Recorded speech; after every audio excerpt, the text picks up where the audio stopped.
Feed me.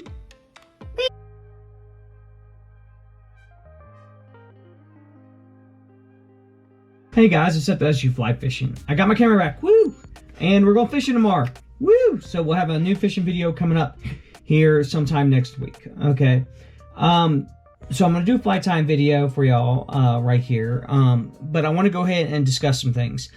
First things first, we're having a giveaway next video, so the next fishing video where I'm out fishing, we'll have a giveaway. All the rules and everything will be put on there, and we'll do the same thing. Have you answer a question. Those who answer it, we'll put on a little like wheel, and I'll videotape it, the answers, so everyone knows. And then we'll I'll get in contact with that individual, and we'll send you out some flies. So, second thing, I did my first legitimate comp. Two things I learned. One, I'm not as bad as I thought I was, but I'm not as good as I sometimes think I am. There's a lot of things I can learn. I am an adequate fisherman. I can catch fish in most places. However, efficiency and being willing to change flies, get away from things that are comfortable for me, and switching up tactics quick is something I'm not used to. And that's something that the more comps I do, the more used to I'm going to have to get. So being quick, recognizing things, and being able to switch between techniques and flies and certain leaders very quickly, and guessing right is something that I need to get better at. So we finished 7th out of 12th, and I finished, I think, 12th out of 24 for individually. But it is what it is. Me and my partner did a good job. We had a good time. I learned a lot. I hope to do more. We're planning on doing one in February, and get to practicing. So there's the announcements. I can't wait to tie this fly for you. So here are the announcements. I can't wait to tie this fly for you, and let's get it. All right, guys. So what we're going to do is we're going to tie a Cousin It today. It's a Euro streamer that I very much enjoy fishing, and it's something that has seemed to be very effective. So what we're going to start with is this is a size 8 wide gap jig hook. Okay, we got a 4.5 orange slotted tungsten bead, and what we're going to start with is some 2.5 lead wire. All right, now this 2.5 lead wire that we have right here, all right, is I just took off a piece, and I shouldn't have, but it is what it is. We're just going to wrap it to like right there where my fingernail is. Not a whole lot, just enough to be at the front. We want this thing to be top heavy. We want, when we pull it, to do one of these numbers. We want it to pull it, and we want it to head go up and then go down, okay? We want that in. What this particular color and stuff I'm going to do is going to be imitating mostly probably a crawfish. So that right there is plenty. Well, dadgum, are you going to helicopter off for me or not? Well, I guess not. It was misbehaving. So we're just going to wrap that around, push that up. Okay.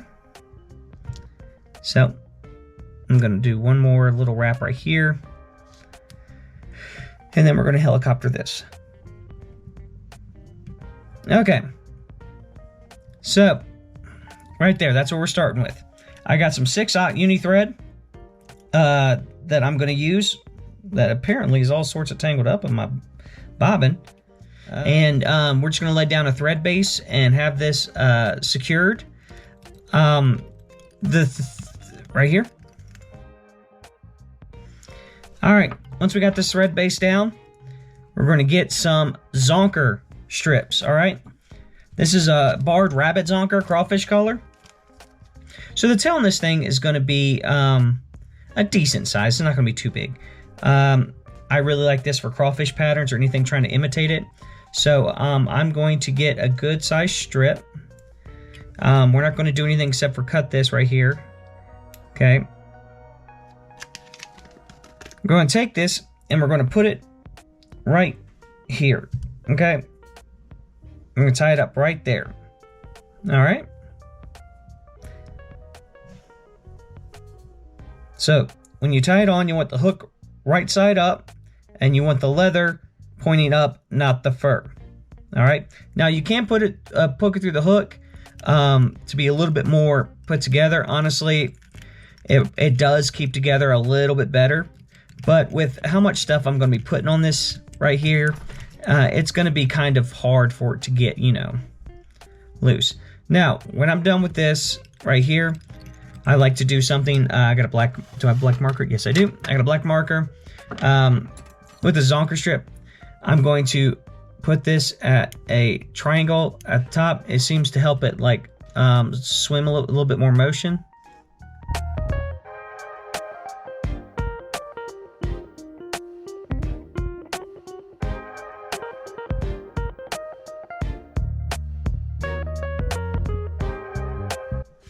And then we're going to take the black marker I was talking about, and we're going to do little bars.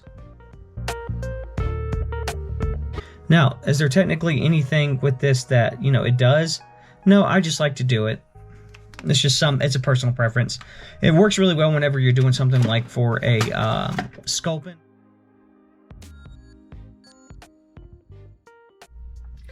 All right, so with the dubbing loop, you don't want it too big because we're going to be tying in some other things, and then we're going to do dubbing loop at the end. But what we're going to do is we're going to make a dubbing loop probably, you know, 3-ish inches. All right, and I got this mix with some Wapsi Prism Dub Sculpin mixed with some Hareline UV Pheasant Tail Dub, and then some orange in there. It's just an interesting little mixture. I think works really good for this. I think this fly, instead of like attracting, kind of just pisses fish off. I don't know why, but I found it on the About Trout YouTube, and I was like, man, that looks pretty cool. Tied up some, and it works, man. So this is what we're going to do. We're going to put this in our dubbing loop right here. Okay.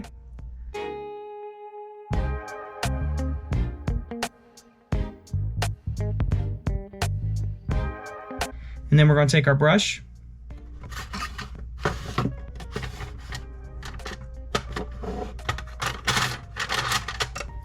And we're going to pluck this out.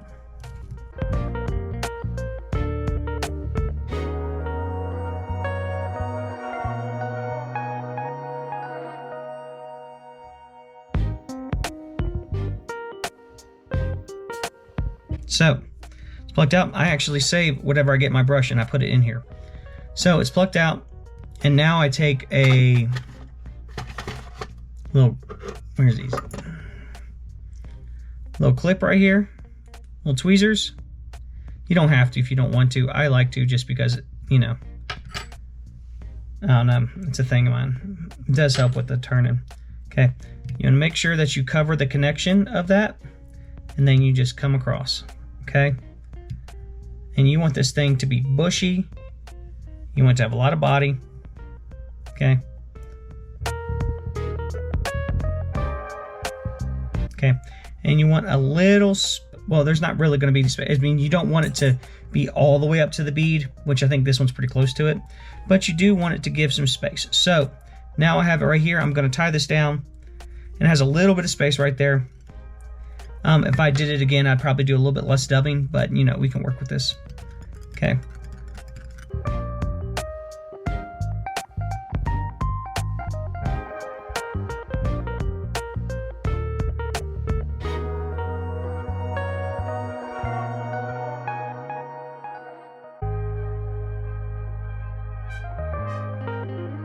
Now that we have this tied, we're going to take some legs. I like these Crazy Legs UV Purple Flake Pumpkin by Hareline.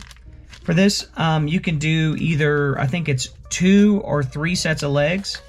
You want them to be right about here. I mean, you want them to be somewhere in this area, okay?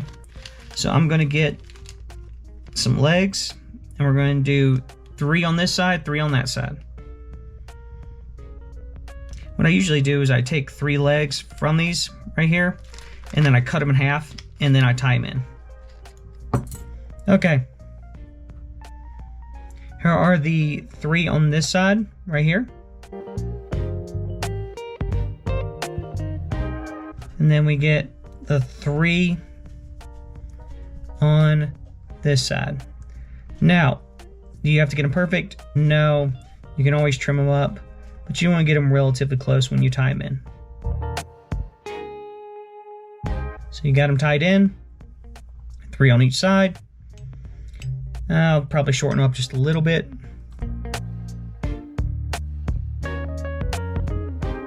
Cut off the excess. All right, now we're going to finish up this fly with our last dubbing loop. Okay, our last dubbing loop. It doesn't have to be big, but you want a good little like an inch dubbing loop is fine. Thought I just broke my line. Oh no, I'm just not being careful. Okay.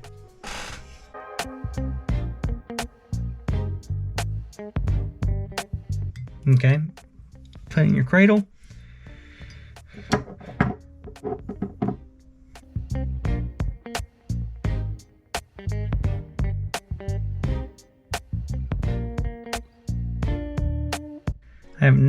I do not know why that took me so long. Okay, you want to twist this up just a little bit, but again, you want this more as like a skirt to cover everything right there. But instead of like brushing it out or anything like that, you can. I'm sure it works. I'm sure it works great.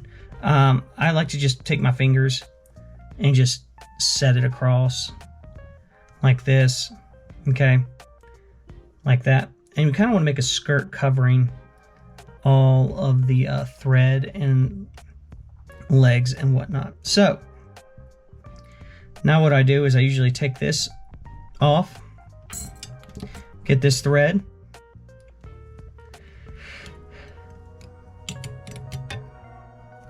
put the cradle down. Okay, get this thread, secure it. I got a loop here I'm going to tie off. Well, not tie off, but cut off. Okay. When that's done, tie over a couple more times, secure it. Make sure this is brushed back right here. Okay, and then we do a whip finish.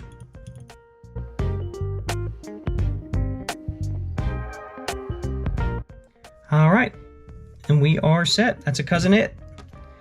One of my favorite Euro streamer patterns right now. Works really, really well. And like on this side, it seems to be, you know, not as much dubbing coming out on this than the other side. So what you want to do is you just want to take this right here, your brush, and just get it out.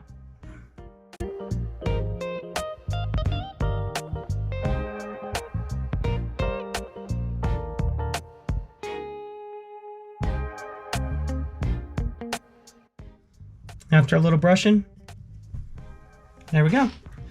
That's a cousin it, guys. Now you can make this shorter, longer, legs shorter, legs longer, whatever you feel like doing. I decided to keep my legs, that's not even shifting, because the more I looked at it, the more it was what I wanted. And that's more of a crawfish type imitation, but for some reason, like, I've caught a lot of big fish on this the last few weeks. It just makes them angry. I've had some really aggressive, angry strikes with this. So, tie some up. I hope y'all enjoyed this, guys. We got a fishing video coming up. If you have any questions, go ahead and leave them in the comments, guys. If you enjoyed this video, give me a thumbs up. That helps. If you want to see more, please subscribe. And as always, guys, tight lines and blessings. Tie you some up, go out and fish, and I'll see you in the next video.